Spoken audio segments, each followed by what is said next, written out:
Hello everyone, आज हम CTET CDP का एक टॉपिक करेंगे जिसका नाम है इंटेलिजेंस। तो इंटेलिजेंस का मतलब क्या होता है? तो जब आप किसी को इंटेलिजेंट बुलाते हो तो क्या बेसिस पे आप किसी को इंटेलिजेंट बुलाते हो? तो ये है ना, एक एबिलिटी होती है कुछ सीखने की, एनालाइज करने की। ठीक है, अगर आपके पास कौन कौन सी स्किल्स है तो आपको इंटेलिजेंट बोला जाएगा। अगर आपके पास है ना प्रॉब्लम सॉल्विंग स्किल है, यानी कि कोई अगर आपके पास कोई प्रॉब्लम लेके आ रहा है, उस प्रॉब्लम को आप सॉल्व कर पाते हो, या आपकी अपनी लाइफ की जो प्रॉब्लम है अगर आप उनको सॉल्व कर पाते हो तो आप एक इंटेलिजेंट पर्सन हो।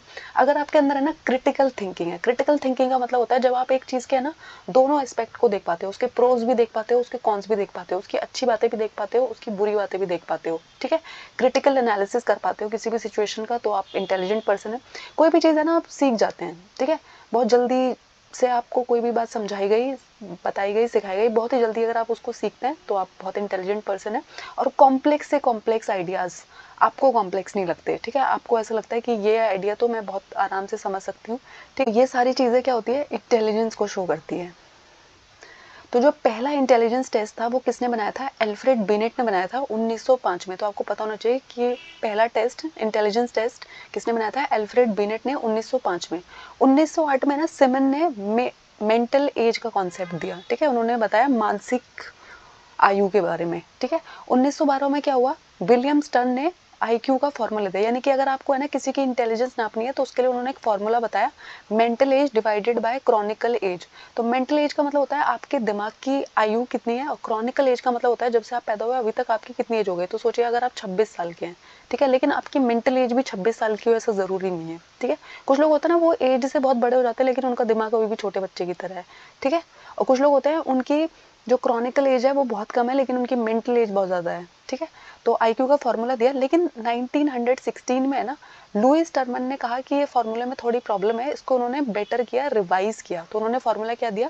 Mental age divided by chronicle age multiplied by 100। ठीक है, तो इससे ना हमें आईक्यू पता चल जाती है कि किसी की भी आईक्यू क्या है। तो जब हम किसी की इंटेलिजेंस मेजर करते हैं तो ये आईक्यू का फॉर्मूला हम यूज़ करते हैं। देखो, लेवल ऑफ इंटेलिजेंस क्या क्या होता है। अगर आपका आईक्यू स्कोर क्या है, अगर आपका आईक्यू स्कोर है ना 140 या उससे ज़्यादा आता है, बहुत ही कम लोगों का ये आईक्यू स्कोर आता है, उनको हमें ना गिफ्टेड बुलाते हैं, जीनियस बुलाते हैं। ठीक है, तो जिसका आईक्यू स्कोर 120 से 140 के बीच में है तो आपको वेरी सुपीरियर बुलाया जाएगा, यानी कि आपका दिमाग जो है वो एवरेज से काफ़ी ऊपर है। 110 से 120 के बीच अगर आपका आईक्यू का स्कोर आता है तो आपको सुपीरियर बुलाया जाता है। अगर 90 टू 110 के बीच में होता है, मैक्सिमम जो पॉपुलेशन होती है वो इसी पे रहती है, इसलिए हम क्या बुलाते हैं इसको, नॉर्मल और एवरेज। ठीक है, अगर आपका स्कोर 90 टू 110 के बीच में आया तो आप एक नॉर्मल बच्चा हो, एवरेज बच्चा हो।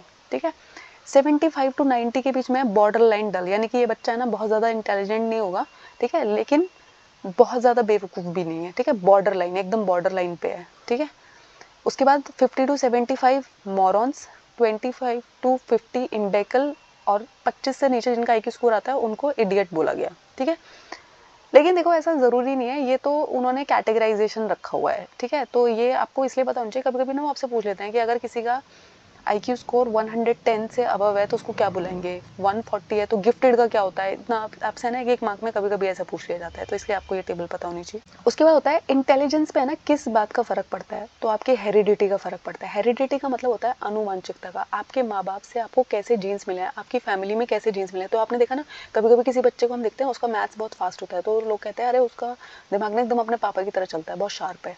ठीक है, तो ये किसकी वजह से है? क्योंकि जो आपकी जीन्स आती है, हेरिडिटी, अनुवांशिकता आती है, वो आपके अंदर आपकी फैमिली की वजह से आती है, जनरेशन टू जनरेशन की वजह से आती है।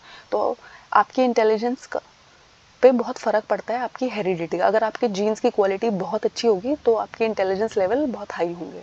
उसके बाद दूसरा फ़र्क पड़ता है इन्वायरमेंट का।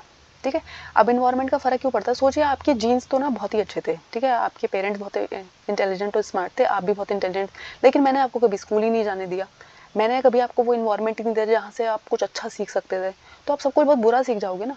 तो इन्वायरमेंट बहुत बड़ा रोल प्ले करता है। कभी कभी है ना कोई इंसान होता है उसकी जीन्स बहुत अच्छी नहीं होती लेकिन उसका इन्वायरमेंट इतना अच्छा होता है, उसके आसपास के लोग बहुत अच्छे होते हैं, इसलिए ना वो कोई भी चीज़ बहुत जल्दी सीख जाता है। इसीलिए लोग ये एडवाइस करते रहे कि आपका जो सर्कल है, आपका जो फ्रेंड सर्कल है, आप जिन लोगों के साथ मैक्सिमम टाइम स्पेंड करते हैं वो बहुत अच्छे होने चाहिए, ठीक है, वो बहुत इंटेलिजेंट होने चाहिए, वो लाइफ में न्यू आइडियाज़ डिस्कस करते हो, ना कि लोगों को डिस्कस करते हो, ठीक है। अगर आप हमेशा गॉसिप, नेगेटिविटी, जेलिसी, इन सब बातों के बारे में बात करते रहेंगे तो आप लाइफ में कभी ग्रो नहीं करोगे। लेकिन अगर आप एक ऐसे फ्रेंड सर्कल के साथ रहते हो जहाँ पे हमेशा आइडियाज़ डिस्कस किए जाते हैं, जहाँ पे लाइफ में कैसे ग्रो करना है ये बातें डिस्कस की जाती है, तो आप लाइफ में बहुत ग्रो करोगे। तो आपका इन्वायरमेंट जो होता है ना, आपका जो सराउंडिंग होता है वो बहुत इंपॉर्टेंट रोल प्ले करता है आपके इंटेलिजेंस लेवल में। उसके बाद है ना आपका इमोशनल बैलेंस कैसा है।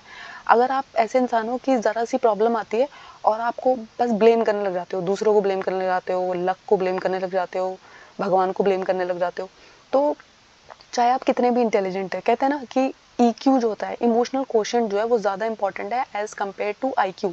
कुछ कुछ लोग होते हैं वो है ना बहुत इंटेलिजेंट होते हैं, क्लास के टॉपर्स होते हैं, फिर भी वो लाइफ में इतने सक्सेसफुल नहीं हो पाते जितने सक्सेसफुल बैक बेंचर्स हो जाते हैं। क्यों? क्योंकि बैक बेंचर्स को है ना इमोशनली बैलेंस करना आता है चीज़ों को, वो किसी भी सिचुएशन में है ना अपने आप को बाहर निकालना जानते हैं, ठीक है, और उनके ऊपर है ना ये प्रेशर नहीं लेते। जैसे बहुत सारे टॉपर्स क्या होते हैं ना, पढ़ाई को प्रेशर की तरह कर रहे होते हैं, ठीक है, क्योंकि उन्हें टॉप आना, तो ज़रा सा भी अगर वो पीछे रह जाते हैं, उनके 2 मार्क्स कम आ जाए, वो रोने लग जाए। बेंचर के अगर 33 मार्क्स भी आए ना, वो एकदम खुश रहेगा उसमें, ठीक है। तो इमोशनल बैलेंस भी जो है वो बहुत इंपॉर्टेंट है। अगर आप अपने इमोशंस को हैंडल कर पाओगे तभी आप है ना किसी सिचुएशन में, बिजनेसेस में, ठीक है, नेटवर्किंग में, इन सब में सक्सेसफुल हो पाओगे। उसके बाद आता है इंटेलिजेंस की क्या क्या थ्योरीज है। तो सबसे पहली थ्योरी है यूनिफैक्टर थ्योरी, और जिसे वन फैक्टर थ्योरी भी कहते हैं। ये दी थी एल्फ्रेड बिनेट ने। उनका मानना था कि एक टाइप की इंटेलिजेंस होती है और वो सब में प्रेजेंट है, ठीक है, यूनिटरी बोलते हैं वो इसे, ठीक है, यूनिटरी इंटेलिजेंस सबके अंदर प्रेजेंट होती है। इसको उन्होंने बुलाया यूनिफैक्टर थ्योरी और वन फैक्टर थ्योरी। कभी कभी आपसे 1 मार्क में क्वेश्चन पूछे जाते हैं कि वन फैक्टर थ्योरी किसने दी, 2 फैक्टर थ्योरी किसने दी। उसके बाद आती है 2 फैक्टर थ्योरी, जो दी है चार्ल्स स्पेयरमैन ने। उन्होंने बताया 2 टाइप की इंटेलिजेंस होती है, एक होता है जी फैक्टर और एक होता है एस फैक्टर। जी फैक्टर मतलब एक, हर किसी के अंदर एक जनरल टाइप की इंटेलिजेंस तो होगी, और उसके अंदर है ना स्पेसिफिक फैक्टर क्या होता है, स्पेसिफिक इंटेलिजेंस। यानी कि उनका मानना था एक इंसान है, वो गाना गाने में बहुत अच्छा है, तो उसके अंदर है ना जनरल इंटेलिजेंस तो है, और दूसरी उसकी स्पेसिफिक इंटेलिजेंस है, वो है उसकी म्यूजिकल एबिलिटी, यानी कि वो बहुत अच्छा गाना गा पाता है, ठीक है। किसी के अंदर ये कोई और चीज़ होगी, किसी के अंदर ये कोई और चीज़ होगी। तो स्पेसिफिक का मतलब है जो इस चीज़ में वो बहुत स्पेशल है, ठीक है। उसके बाद आती है ट्रायआर्किक थ्योरी, जो स्टनबर्ग ने दी है। उन्होंने 3 टाइप की इंटेलिजेंस बताई, एनालिटिकल, प्रैक्टिकल एंड क्रिएटिव। यानी कि ऐसा इंसान जो एनालिसिस कर पाता है, जो बहुत प्रैक्टिकल है और जिसके अंदर क्रिएटिविटी है, ठीक है। उसके बाद आती है सबसे important theory, multiple intelligence theory, जो हार्वर्ड गार्डनर ने दी है। और हमारे लिए सबसे इंपॉर्टेंट थ्योरी यही है, क्योंकि हमारे सीटेट के सिलेबस में इसे अलग से मेंशन किया गया है। आपको हार्वर्ड गार्डनर की मल्टीपल इंटेलिजेंस थ्योरी को अलग से पढ़ना है, ठीक है। तो इन्होंने बताया था कि 8 प्रकार की इंटेलिजेंस हो सकती है, ठीक है। इन्होंने ना ये जनरल इंटेलिजेंस वाला, यूनिटरी और ये जो जी फैक्टर वाला कॉन्सेप्ट था, इसको नकार दिया था, और इन्होंने बोला कि 8 डिफरेंट टाइप की इंटेलिजेंस होती है। पहली होती है लिंग्विस्टिक वर्बल इंटेलिजेंस, यानी कि जो इंसान है ना बोलने में बहुत अच्छा होता है, जो बहुत अच्छा वक्ता होता है, उसके अंदर होती है लिंग्विस्टिक वर्बल इंटेलिजेंस।